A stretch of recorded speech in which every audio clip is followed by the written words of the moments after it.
From WXXI News, this is Connections. I'm Evan Dawson. Our connection this hour is made in a report card, an annual report card meant to offer an assessment for how we are doing as a community in taking care of our children, specifically the children of Rochester, who tend to be growing up surrounded by more challenges, more poverty, more trauma than many of their peers in the suburbs. And if you look at the data from the last decade or even longer, you could be forgiven for wondering why very little seems to be getting better. On a human level, I see people pouring themselves into this work, and it is no doubt sincere. On a journalistic level, I see the numbers, and I want to know the reason for these numbers. Now, there are two big caveats here. The first is that the pandemic has undoubtedly affected kids in countless ways, almost all of them negative. That doesn't mean that everything would be perfect if the pandemic had never happened, but it certainly derailed some progress. The second is that there are some positive indicators in the data, some signs of progress that did not exist a decade ago, and we're going to talk about that too. We should also mention that there are all kinds of factors on the work that is being done, including from the federal government. So our guests are no doubt going to have a lot to say, and let me welcome them. We'll go around the table with Brian Lewis, Executive Director of the Rock the Future Alliance. Welcome back to the program. Thanks for having me. Next to Brian is Erica Rosenberg, President and CEO of the Center for Governmental Research. Welcome back to you. Hi, Evan. And tell folks what CGR's role is here.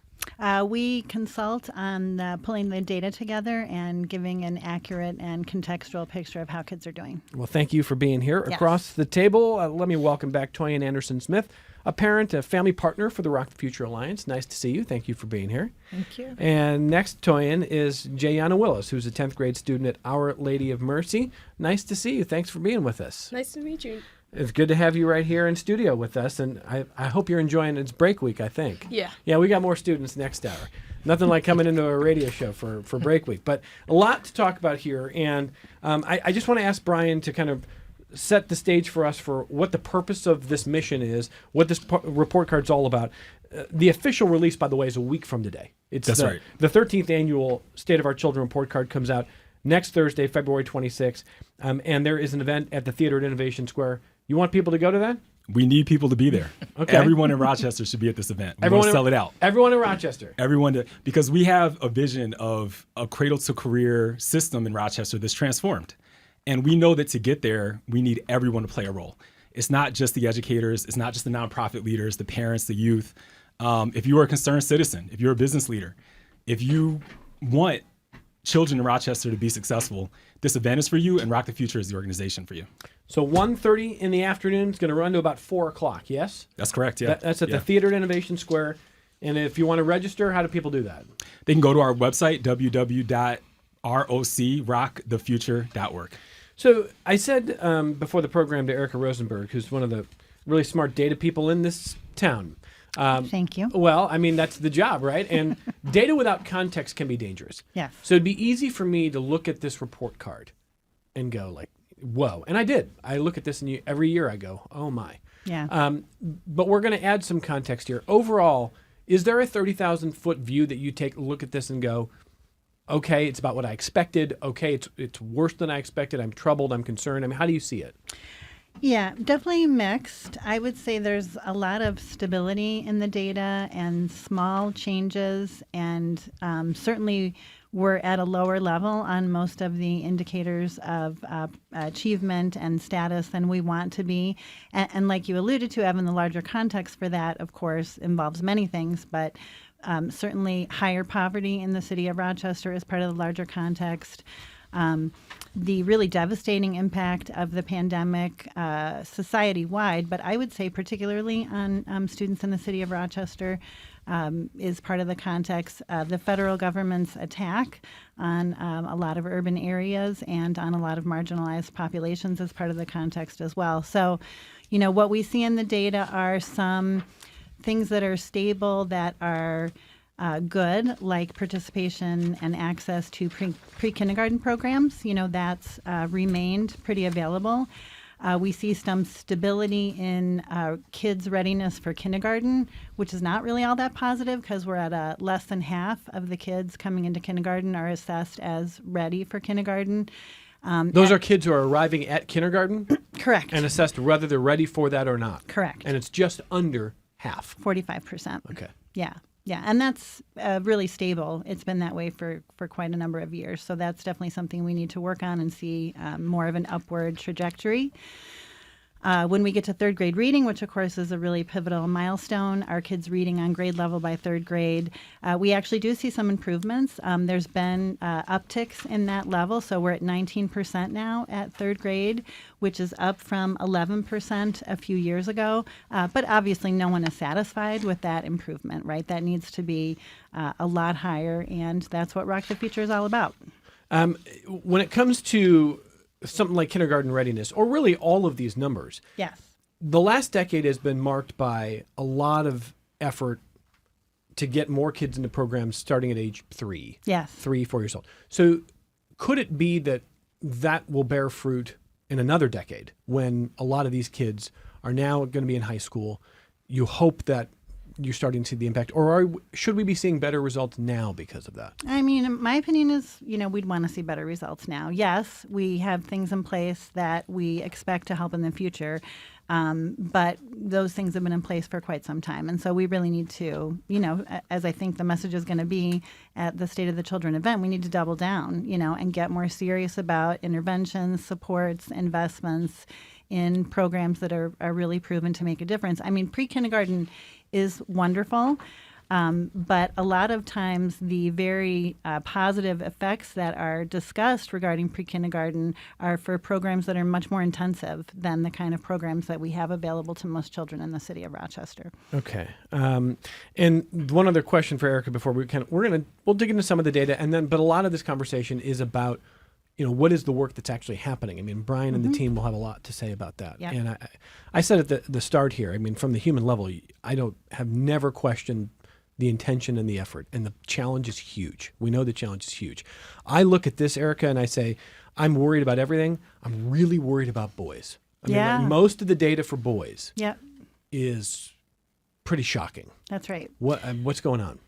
I think it's not a secret or a new finding that school doesn't work as well for boys as it does for girls. That's been the case for years, and I think it's true across school settings. But certainly there are some particularly troubling results in this report card, including the reading levels, which you may have in front of you there, Evan. I don't, so you might want to talk about that specifically. But at the other end of the spectrum, one of the things that really caught our attention this year was the big gender gap that's opened up in post-secondary enrollment. Yeah, that's what I'm looking at right now. Yeah, so... Do you mind? Do you have that data in front of you? Okay, I do. So 39.5% of our females graduated and went on to post-secondary experiences, and less than 9% of the males. We got to say this again here.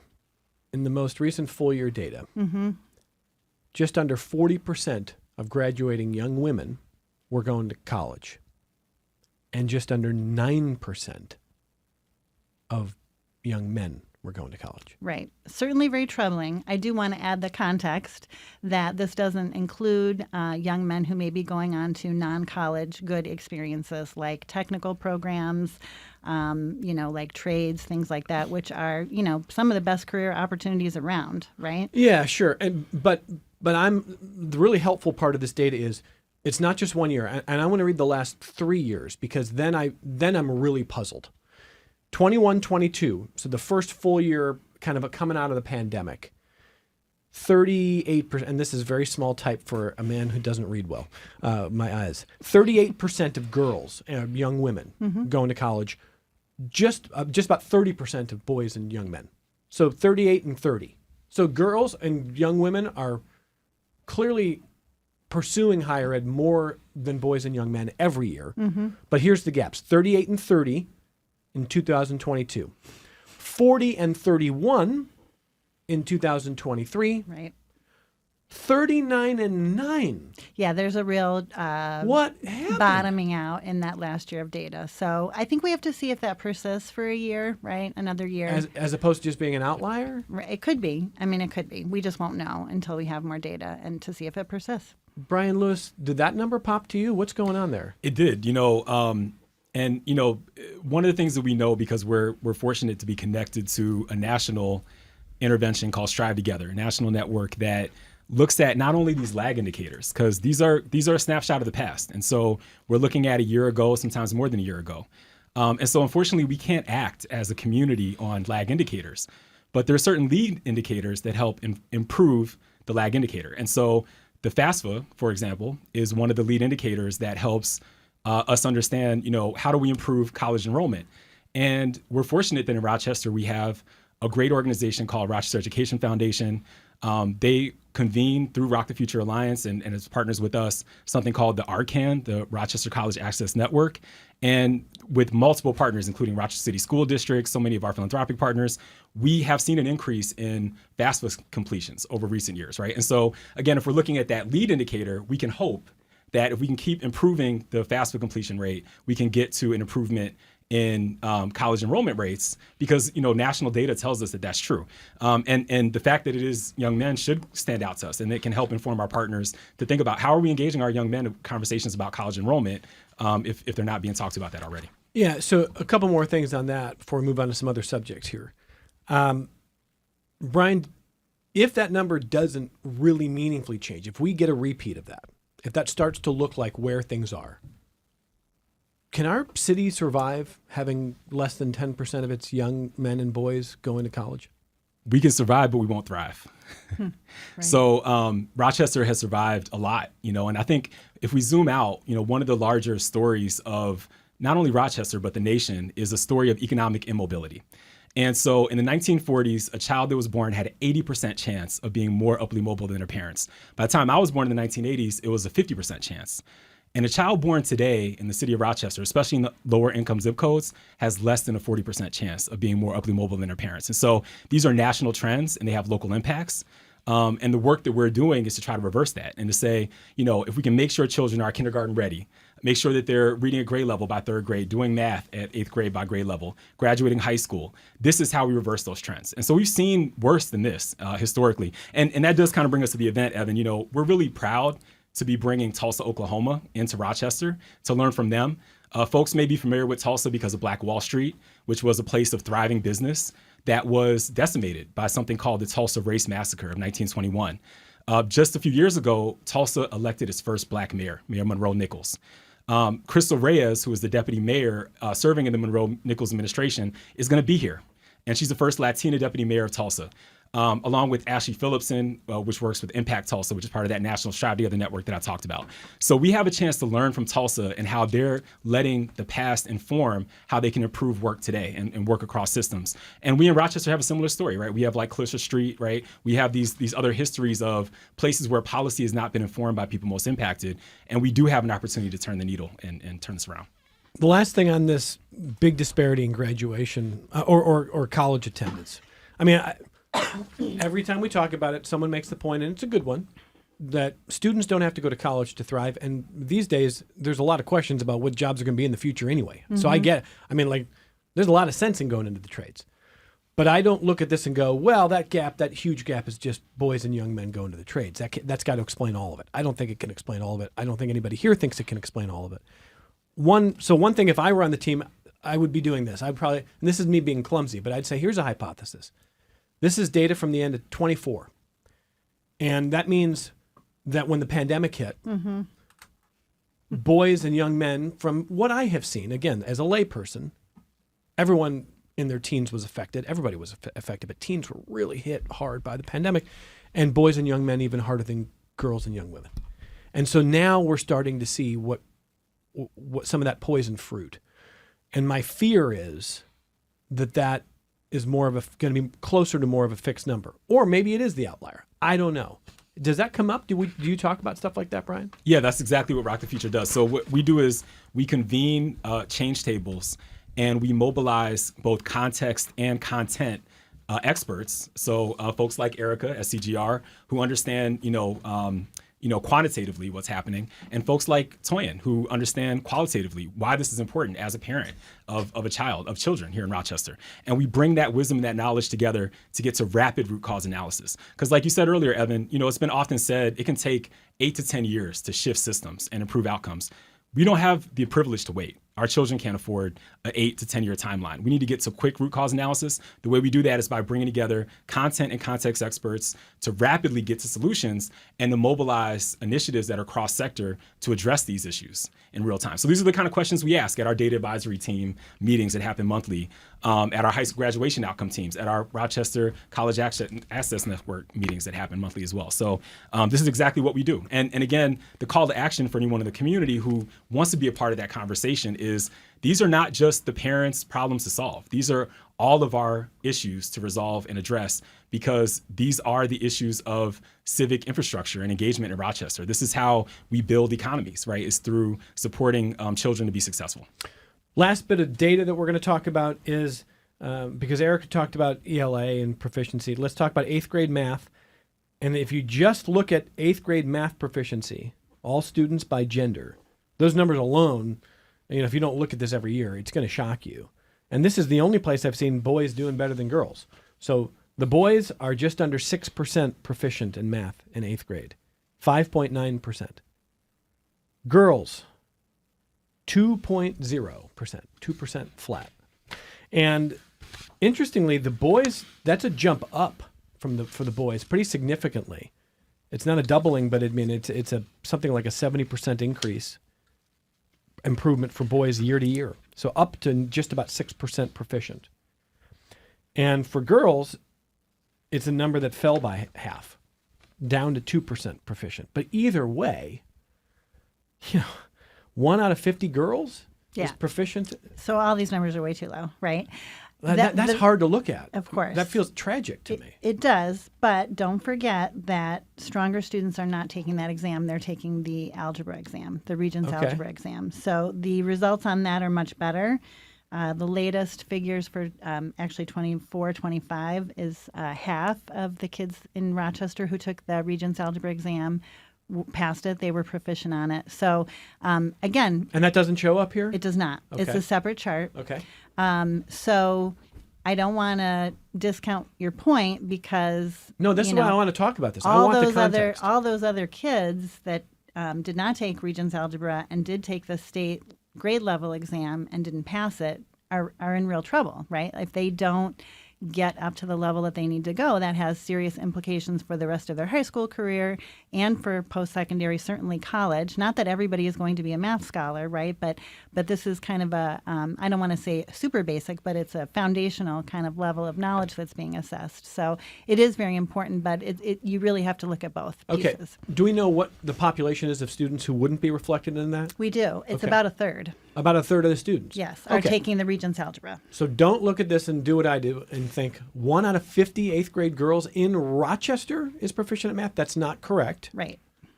But even if you were to mix that outside data, you'd still end up with a number that everyone would agree is not good enough. Correct. Okay.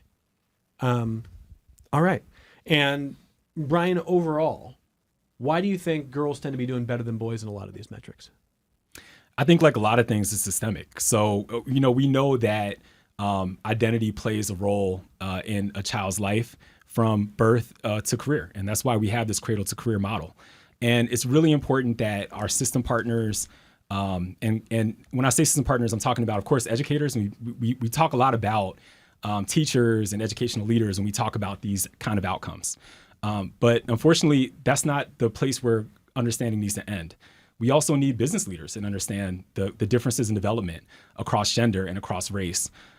We need, members of our society that understand that there are real differences in the way that, folks are treated, and also the way that they see their own experience and what they're drawn to. And so all of those things come into play, and it really does take sort of a sociological perspective to understand, how do we help more young people be successful like Jayana, right? And part of the reason why Jayana is here is because, she can speak from her own experience about what has led to her success and how she's been able to be successful as a young woman in the city with her goals. Well, let's go across the table here. And Toyin, let me just ask you, why don't you remind our audience here, a parent of how many? 3. 3. Okay. And what has been your experience, as a parent in the city, both with the quality of the education, but also your efforts to be involved and to feel like you have a voice? So for me, definitely, ever since I have a 27-year-old, but I figured it out from he was very, very young, how important it was to be an engaged and involved parent, right? And involvement and engagement comes at every level in different ways. And that's one of the things I always try to explain when I do my parent engagement speeches or anything I say. Remember that engagement looks different. A parent doesn't come in the building doesn't mean they're not engaged, right? Sure, absolutely. Somebody got this child ready.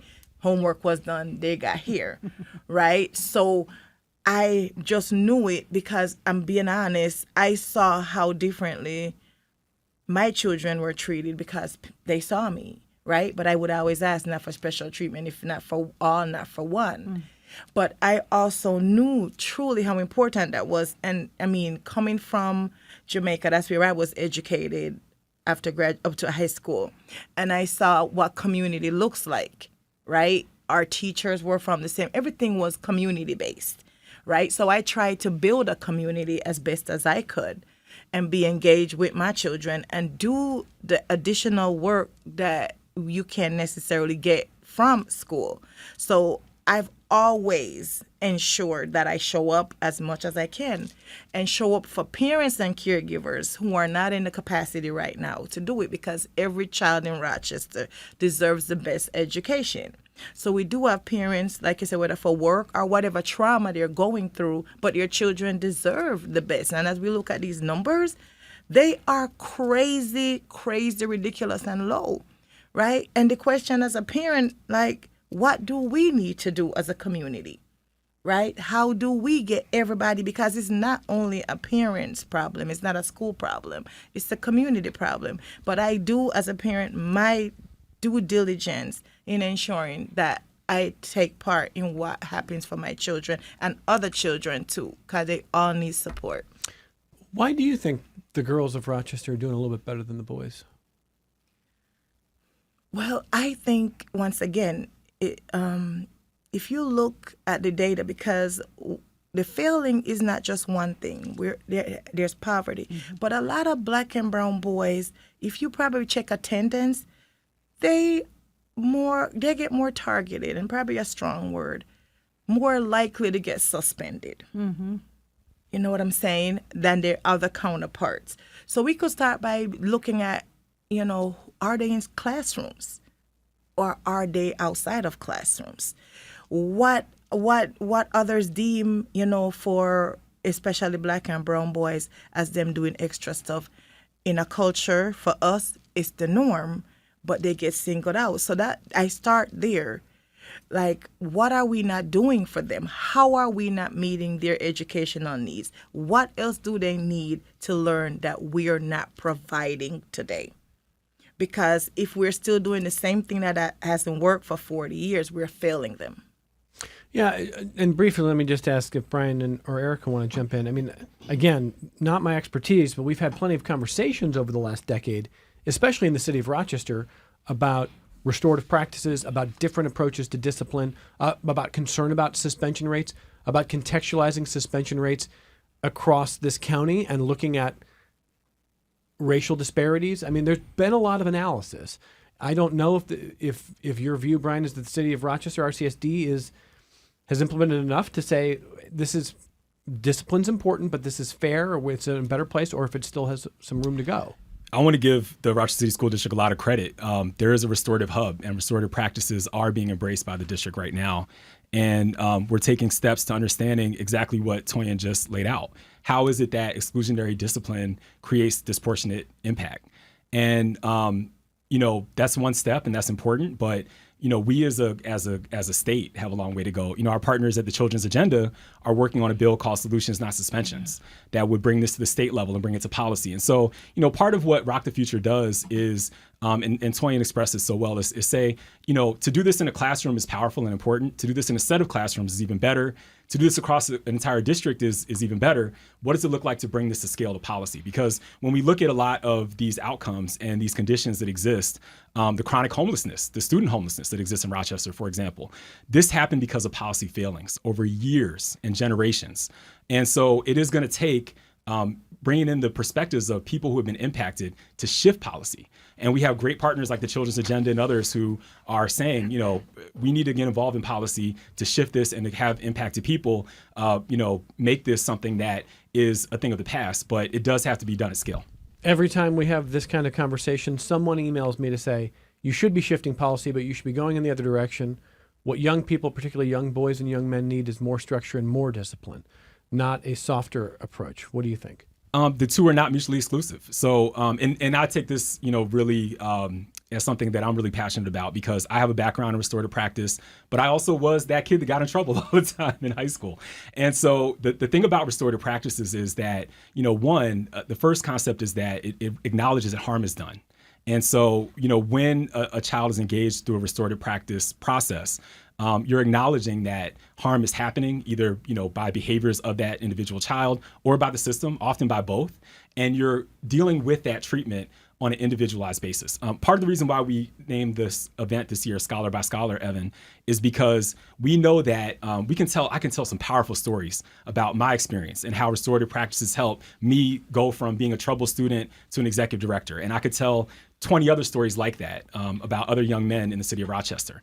And those stories are powerful and important, but we still have to get to scale and population level impact from those individual stories. And so the Scholar by Scholar theme acknowledges that one student at a time, by acknowledging the individualized experiences of each student and what each student needs. And different students need unique things. Every Black male student doesn't need the same thing. Every male student and female student doesn't need the same thing, as we've been discussing. We need to have an individualized approach to treatment and intervention that'll help us get to these larger population level goals so that more students can graduate high school and go on to upper mobility. Anything you want to add, Erica? Just that, we need to redesign schools as well and have offerings that are more engaging to males across the board, I think, because this isn't limited to the city of Rochester. It's starkest there, but boys are just not as engaged in what we're doing in schools, and they don't go on to higher ed in the same rates really anywhere. Yeah. And so there's just a much bigger picture there, I think. And here's another assumption, but I would imagine you don't have to go back too far, a generation, maybe two, where men and young boys were the ones going to college in much higher numbers than girls and young women. Yeah, but right? that's just because they were holding women down, right? Well, I mean, but and we're not doing that as much why. anymore. No, but really, I mean, like, it's an amazing Yeah. thing now to see girls and women. To Erica's point, more engaged with the offering, and that's a whole separate conversation. It is, correct. Is what is sort of turning students on, firing them up, Yeah. inspiring them. How much do you have to say, look, this is the work and you got to do it. I don't care if you're inspired by it or not. How much do you have to meet people where they are and bring them in? Or just let them move around a little bit, right? I mean, it's just a lot of work. Quick story, but my son, as a kindergartner, was like done with school at the end of kindergarten year. He was like, I hate this. I can't move around, and Too constrained physically? Yeah, I mean, just that boys and girls are different, whether it's socialization or biology or some mix, right? And obviously, everyone is an individual as well, but on average, there's just different needs that many boys have that they don't get met at school. To Toyin's point, really. All right. So on the other side of this break, we're going to talk to the student here, Jayana Willis, a 10th grade student. We'll talk about Jayana's experience. And if you want to attend the event, Brian said he wants everyone in the community there. Everybody there next Thursday. The event is the 13th annual State of Our Children report card, the official release, and then the event at the theater at Innovation Square. It starts at 1:30 in the afternoon next Thursday. And information, what's the website again? rocthefuture.org, rockthefuture.org. rocthefuture.org for more information. They would love to see you there. We'll come right back on Connections. Support for your public radio station comes from our members and from Excelis Blue Cross Blue Shield, providing members with options for in-person and virtual care, creating ways to connect to care when and where it's needed. Learn more at excelisbcbs.com. And Bob Johnson Auto Group, believing an informed public makes for a stronger community. Proud supporter of Connections with Evan Dawson, focused on the news, issues, and trends that shape the lives of listeners in the Rochester and Finger Lakes regions. BobJohnsonAutoGroup.com. This is Connections. I'm Evan Dawson. Jayana Willis is a 10th grade student at Our Lady of Mercy. And before we kind of dig in with Jayana, a question that would be unfair for Jayana, but I think maybe Brian and Toyin can address this. There are going to be listeners, Brian, who say, all right, I'll listen to Jayana's story, but you're talking a lot about RCSD. She's at Mercy. So is it relevant? What do you say? It definitely is relevant. And Gianna will talk a little bit about how she is a product of our public schools. So she did attend public schools. And one of the wildly important goals Rock the Future has is to focus on early childhood and to focus on those early formative years that are so critical to later development and success. And so we believe and we know that there's so many reasons why Gianna is successful, mostly because of her own volition and who she is. But we also know that she really got a great introduction through her schooling environment at a young age. And this is Toyin's daughter. And so what would you say to someone who says, well, hey, she's at Mercy, so should we listen to the story? Absolutely, because we still live in the city of Rochester. We believe in it. And Gianna went to a city school from she was 3 years old till she graduated 6th grade. But in all honesty, her foundation was solid from the district, but we just knew that she needed something extra. You know what I'm saying? And that's part of, our issue for schooling. We shouldn't have to go outside. They should have enough school and provide enough rigor for our babies to go to a school that's right next door to our home instead of being bused 5 miles across town, right? So we still got a ways to go. But also at no point am I going to be stifling my daughter, because even when she was in school, there were days when Gianna was like, oh, she's got to sit there and wait on her classmates. And I have no issue with who needs to get caught up. I know kids are everywhere and they need to get to the same place. But it's also unfair for a child that's ahead to not be able to be placed ahead and be sitting there just doing absolutely nothing. No, everybody's not winning is not equitable. So while we need to have kids caught up, we have to make provisions for the children that's are ahead to keep them on that track. So Gianna, first of all, I'm really glad you're here. How's break going? Amazing. Sleeping all day, every day. You're missing school every day? Yeah. Yeah. That's good. So you went to RCSD schools through 6th grade? Yes. What do you remember most about that experience? I just remember the community I felt. At Mercy, I will definitely say that I don't necessarily see kids like me throughout the classroom, but at Montessori, definitely. I saw kids who looked just like me, who lived in the same neighborhoods, everything. So I just felt really like within a community, like a family. Okay. And how is it going at Mercy? It's amazing. I love my teachers, love what I'm being taught, love my friends, just great environment to be in. Okay. Now, part of why you're here is they really are proud of you as someone who's spent a lot of years in RCSD and someone who they think is going to be a future leader in this community. What do you want to do in the future? I mean, you're in 10th grade. You don't have to have it all figured out right now, but what do you think you want to do? Well, my career choice isn't quite set, but I do know that I want to follow my mom's footsteps and help people. I see what she does every day, and I'm just impressed, amazed. She's like my hero, honestly. I mean, come on, Toyin. Teenagers are not supposed to talk about their parents like this. No, I didn't pay her. There is something really beautiful about that. And we need community leaders, as you know, because, you grew up in RCSD. You see kids who maybe don't have parents who are as involved. So what do you think is holding, to the extent that kids are struggling or being held back by different forces, girls and boys, girls doing a little bit better than boys we've been talking about, but I mean, it's a struggle. What do you see? What is hurting kids? Systemic issues, just all around. Suspensions, like my mom said, just everything, a system that's like purposefully holding them back to not be as good as their, I guess, white counterparts. Suspensions, when I grew up, there were suspensions, expulsions, ISS, taking them out of classrooms for various reasons. They were absent on a lot of days where they're just not in the classroom learning basically anything, and they're coming back and they're not caught up, they can't catch up, and they're just pushing them along when they can't, they're not where they should be grade level, and they keep pushing them along. So when they get to high school, they're not ready. And I think that's kind of one of the biggest reasons, like systemic reasons that are built against us, honestly, like a brick wall. Do you think the people who run the district are choosing that, or are they just not understanding it? What do you think? I wouldn't say it's necessarily them. I do see people trying to help, but it's just something that's been built against us for so many years that you can't just be one person to tear it all down. I think they do want to make changes, and I am seeing like the new district trying to make changes, but they're fighting a massive like force, honestly. The question of suspensions is its own conversation, as we've been talking about, but there are hard debates about where you draw lines and what is worth taking someone out of a class, because as you say, when they're out of that class, they're further behind and it's harder to ever get back. So is it just that you think suspension is happening too lightly, too often?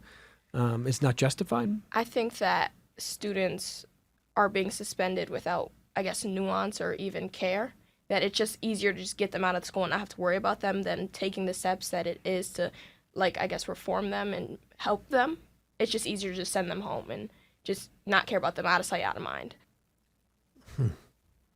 Yeah, I mean, this is its own deeper conversation for a different day. And it's definitely true that when kids are out of school, they're going to really struggle. What do you think is hurting the boys more than the girls? I would say that, I guess, boys are, I guess, more likely to fight and get into more, I guess, aggressive situations and be suspended more likely. I guess girls aren't as likely to be suspended like that. Yeah. So that might be one of the issues. But do you, as someone who's now in 10th grade, you've been growing up in schools in Rochester. When kids fight, I mean, I guess it's just a question of how serious the offense is, right? I mean, and how to intervene, because there are some people who would say, well, if they're fighting, get them out. I guess a lot of the times what I see is that they're not, I guess, angry at the person, more of angry at the situation they're in. And so when they're fighting, it's just a reflection of what's happening, I guess, at home more as and in their environment, and not because they're angry at the person. I mean, of course, some people are just genuinely very angry, but it's just a reflection of their home life and the situations they've been put in, like no father figure, stuff like that, where it's harming to them and harming to our community in general. I don't think that, I think it requires a lot more nuance than you're just saying, if they fight, send them home. Because it requires you to think about what's their home life. Is it worse at home than it is here? What's happening? Do they even have a home? It just requires a lot more than just saying, oh, if they fight, it's not black and white. There's a major gray area there. You're saying you haven't met a whole lot of really well-adjusted kids who really feel loved and supported in every facet of their life who come to school and fight.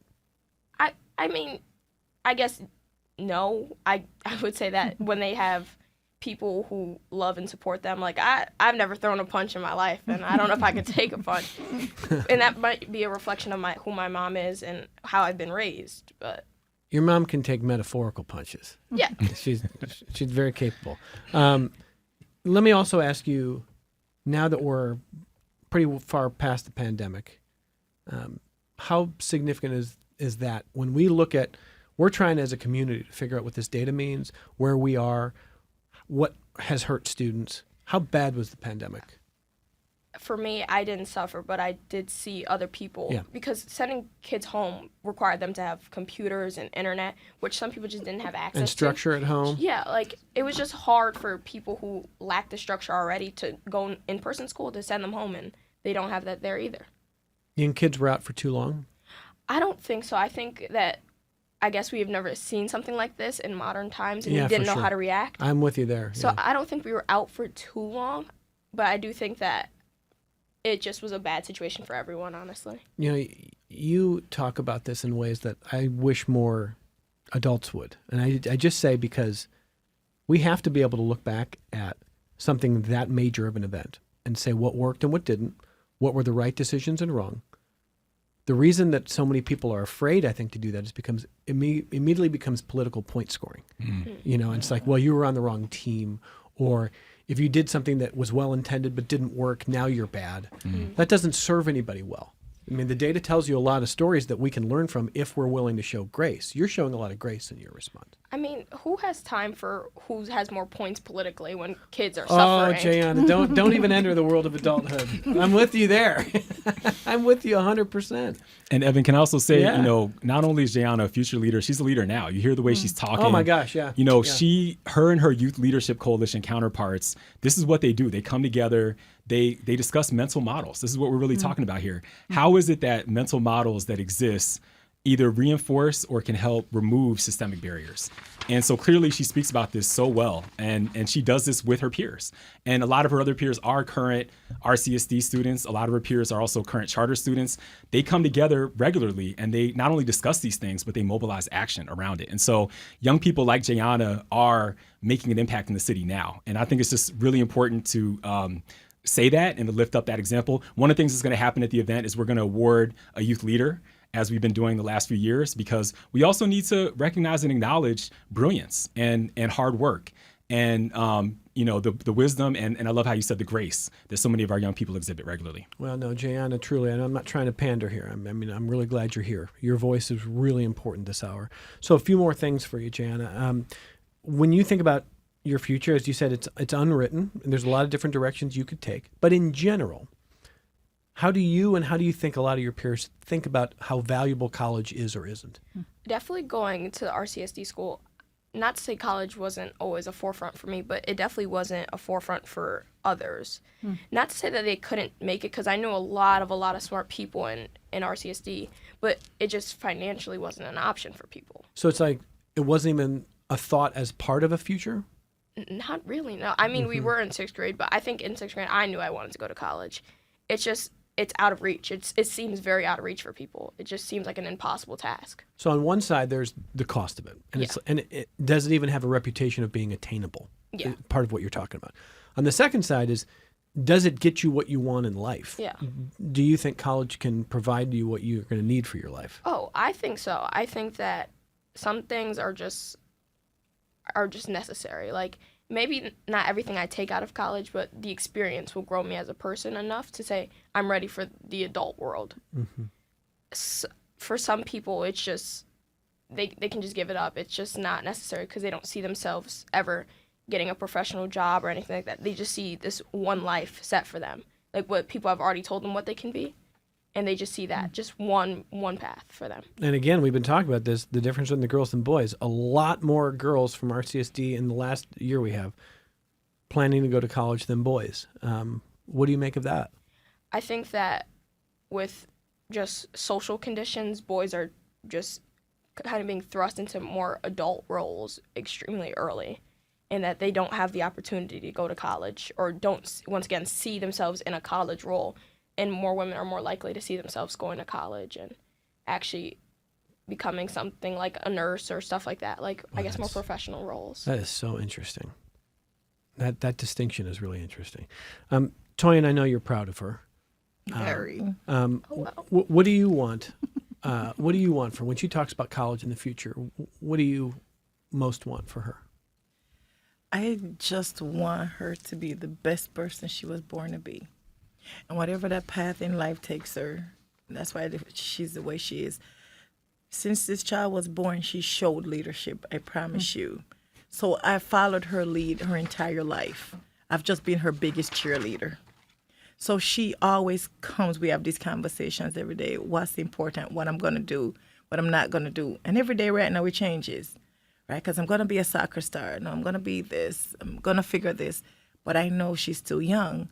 So I'm like, whatever you want in life, even if it's the wrong decision, said the only thing that's wrong with a mistake is if you didn't learn the lesson that comes with it. So she's okay to be whatever she wants to be, as long as it's legal, respectful. But I totally just see her being amazing and more amazing. So whatever she decides to become, I'm just going to be completely proud of her because I know it will I help. didn't even have to pay her to say that. I know. Look at that. This mutual admiration. This is so beautiful to see. And one more question for you, Jayana. Yeah. So, in a week from today at the Rock Future Alliance event, and really all year long, there are people who really care, who are trying to figure out how to make these changes, how to, as you say, take down a brick wall. You called it a brick wall that a lot of students, frankly, a lot of black and brown students feel like they are up against. Your job is not to come up with the perfect formula to create this equitable society. But are there a couple things that you think, boy, I'm surprised they're not doing this, or this is something that can happen, for, especially for RCSD students right now? I think one of the big things is, like I said, making college not so like such a dream. Like allowing kids to visit colleges and see stuff like that, see a life outside of, I guess, Rochester, which I don't think many get to see often, just a life outside the city, what the world has for you. I think I know I was extremely privileged that I travel a lot. My mom's from Jamaica, like she said. So I saw a world greater than Rochester, and I saw bigger things. I think a lot of students don't get that opportunity to see larger things. So I think we should provide students with the opportunity to go to colleges and just visit places that aren't Rochester. Brian Lewis, what do you hear from this student? Inspiration, hope, a reflection of what our society is moving toward. And like I said, she is a leader now. And so I think it's so important. And I love the way that Toyin, said, we need to acknowledge our children's wisdom and insights. And so, I'm a parent myself. And so that's a growing journey for me. I have very young children, but I can only hope that as my children continue to grow, especially my daughter, that they also share that level of brilliance and insight and confidence, and that I'm feeding that as a parent and I'm supporting it, and I'm not getting in their way, and I'm helping them to be independent people that are happy and self-assured.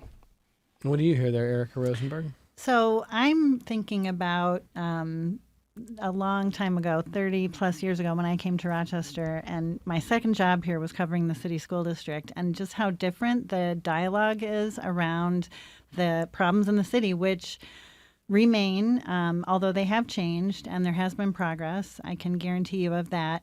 But there was so much, and I may have talked about this on this program before, because I had a role to play in it. There was so much parent bashing back then. Just these city parents and what they're not doing and how they're not showing up, Toyin, like you spoke about. And over the decades since then, we really have, as a community, I think, elevated parents properly and, created leadership opportunities for them, developed leadership within parents, acknowledged the leadership that lives in them. I love when Toyin said parent involvement takes so many different forms, and it's not necessarily just about showing up at the school, although that can be really important. So I am really enjoying just the kind of respect and honor we're showing to a parent and a student as part of this conversation, when in the past they would have been talked about and they wouldn't have been part of the dialogue. Yeah. Well, and can you describe for listeners, Erica, next week, once this report card is public and people are taking a look at the full report, how they can be data consumers that are appropriately hard on, we should be hard on these numbers. We should be tough. We should be demanding better, while not taking things so out of context that now we're just doing what you described, which is we're just going to use this as stereotype and bash, as opposed to be constructive. How do we do that? Well, I think it's all about paying attention to the context, as you described, right, and understanding that this is so multifaceted. We were talking yesterday, prepping for this, discussing that there has been an upward trajectory in the graduation rate, and that has slipped a little bit in the last year. But understanding that just as the community has been working together in this new collaborative way now for over a decade, life keeps happening, right? We've discussed how the pandemic happened. I've alluded to the kind of attacks by the federal government really on our communities in some ways, right? So as much as we're kind of racing to keep up the improvement efforts, there's all sorts of contextual factors that get in the way. And I just was also reflecting this morning on Toyin. You said, Evan, we need to be hard, right? And part of us needs to be holding ourselves accountable as a community for results that aren't adequate. And when we were prepping for this call, Toyin and I had a little bit of a disagreement over whether to use decimal points. And Toyin wanted to use the decimal points because she said, if we don't, we're acting like 2 or 3 more kids passed this exam than really did. So you talk about Be specific. being hard on the numbers. We have a parent leader in the room that really embodies that spirit of saying, we need better for our kids, and we all need to be part of the solution. Toyin, no extra credit. No. Every point earned. Absolutely. And I am hoping when everybody looks at the raw data, the direct numbers, I hope it makes them mad. They should be mad. But after being mad, the next question is, if you are not doing your part to help us change the needle, the next question is, what do I need to do? And the next phone call is to rock the future. How can I play my part? Because we all as a community needs to do our job. So I want everybody to be mad at the numbers, the real numbers, because we all need to be mad. but mad enough to do something about it. The graduation rates, since that came up and we didn't hit those here, boy, those numbers are small on here. Is that 57 for the boys? Is that right? Am I looking at that correctly, guys? 57 and then 60 plus 6. Boy, it's just too small for me. I'm sorry. I should have printed in bigger font here. This is really good radio.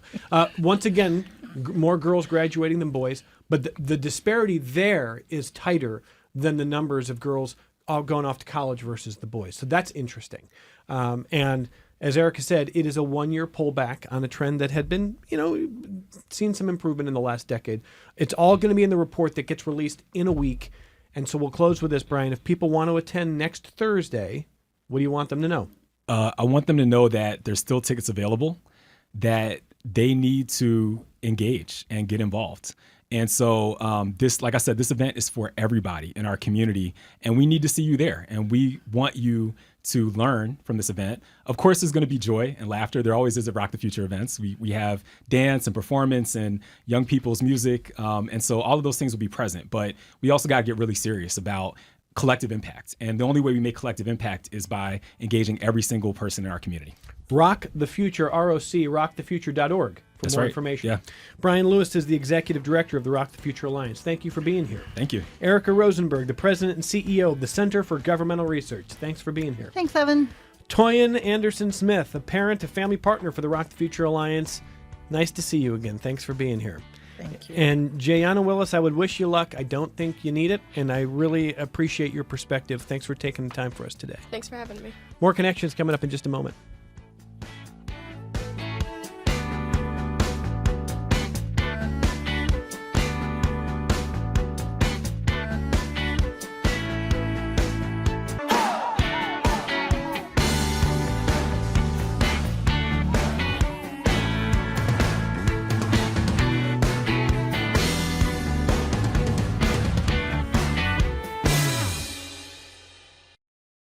This program is a production of WXXI Public Radio. The views expressed do not necessarily represent those of this station, its staff, management, or underwriters. The broadcast is meant for the private use of our audience. Any rebroadcast or use in another medium without expressed written consent of WXXI is strictly prohibited.